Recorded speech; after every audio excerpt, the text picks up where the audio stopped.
Let me begin by acknowledging that Professor Omarovas' thesis was certainly written a long time ago. The reason it is relevant is because it was advertised on her resume up through 2017. I think it would be completely relevant to this discussion. What apparently some of my Democratic colleagues want to really avoid is a full discussion of her policy views, but that's what we're going to have this morning. Now, I've read a variety of Professor Omarovas' writings. I've watched her videos of her speaking. I have absolutely no doubt she's extremely intelligent, very knowledgeable, and she's an experienced law professor. My concern with Professor Omarova is her long history of promoting ideas that she herself describes as, quote, radical, end quote. I agree that they're radical, and they can fairly be described also as socialist. In fact, I've never seen a more radical nominee to be a federal regulator, and I'll be using her words. Let's talk about some of Professor Omarova's radical ideas. For starters, we know she wants to, and I quote, effectively end banking as we know it, end quote. What does that mean? Well, she's told us what that means. In, quote, the People's Ledger, that's the name of a paper that she wrote, she published just last month. She outlined her plan for nationalizing retail banking. Under her plan, and I quote, central bank accounts fully replace, rather than uneasily coexist with, private bank deposits, end quote. So in other words, you couldn't have an account with a community bank. Your money would be held by the government at the Federal Reserve. Now, I remember well countless Pennsylvanians outraged over recent Democrat plans for the IRS to get a certain amount of personal banking information. Imagine their reaction to having the government actually take over their bank accounts. Professor Omarova also has a proposal to control the money supply through these individual Fed accounts, as she calls them, including when necessary, and I quote, implementing a contractionary monetary policy by debiting those accounts. Now, for those who are not accountants, debiting means basically subtracting. This, she allows, could be, and I quote, perceived as the government taking away people's money, end quote. Well, I think I know why it would be perceived that way.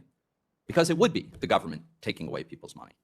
Professor Omarova's plan would devastate all banks, but especially community banks, because they rely on the deposit taking for the lending money to local businesses and residents.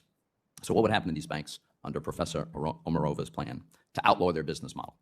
Well, according to the People's Ledger that she wrote, Professor Omarova might allow these community banks to continue to exist, but only as, quote, franchisees, end quote, for the government, if they qualify for a license to, quote, operate physical branches and ATMs on the Fed's behalf, end quote. I see. Except that Professor Omarova would deny these banks their source of funding, which is deposits. And without a source of funding, banks can't very well lend to a woman who wants to open a new restaurant in town, a tool dye shop looking to expand, newlyweds who want to buy their first home, or pretty much anything else. Now, given that she wants community banks to become vassals of the government, it's no wonder that the Independent Community Bankers of America and banking associations from 41 states so far oppose her nomination.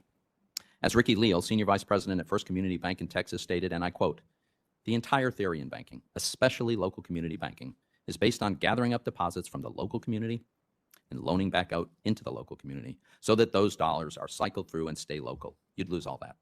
A world without the local deposit, it would change banking as we know it, end quote. But of course, that's the idea. Professor Omarova says, again in the People's Ledger, that one reason she wants the Fed to become everyone's bank is to, and I quote, maximize its capacity to channel credit to productive uses in the nation's economy, end quote. Now, it's troubling to ponder how she or anyone in government would choose to define productive uses in our economy. How about loans to oil, gas, and coal companies? Would Professor Omarova consider them productive? Well, we actually know the answer. Earlier this year, at a social wealth seminar, she said publicly of these energy businesses, and I quote, we want them to go bankrupt if we want to tackle climate change, end quote.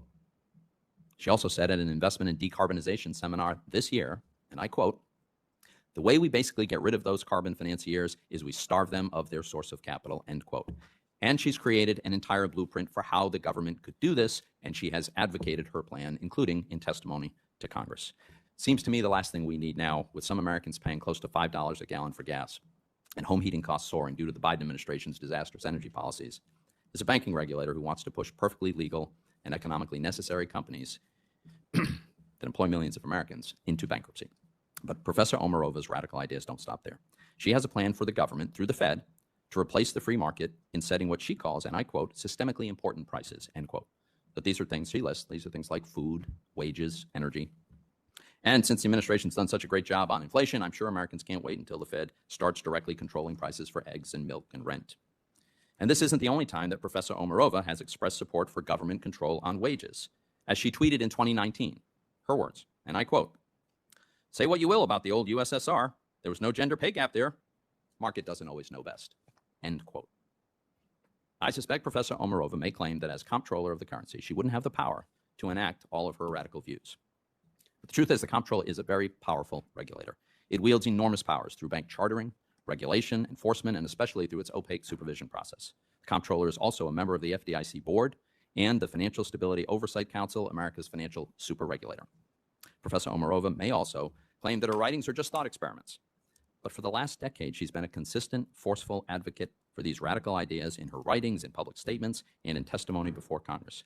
Now, taken in their totality, her ideas do amount to a socialist manifesto for American financial services. She wants to nationalize the banking system, put in place price controls, create a command and control economy where the government allocates resources explicitly, instead of free men and women making their own decisions about the goods and services they want to buy and sell in an open market. These are exactly the kind of socialist ideas that have failed everywhere in the world they've been tried. In my view, Professor Omarova's policy views are too radical, and preserving the prosperity that our free market economy makes possible is too important to make her our nation's top banking regulator. So I'd like to ask unanimous consent to enter into the record letters of opposition to Professor Omarova's nomination from 65 industry, taxpayer advocate, consumer, and women's organizations, including the Independent Women's Forum, Independent Community Bankers of America, U.S. Chamber of Commerce, National Taxpayers Union, and banking associations from 41 states. I'd also like to enter into the record letters of opposition from 21 state auditors and treasurers representing 17 states and the governor of Texas.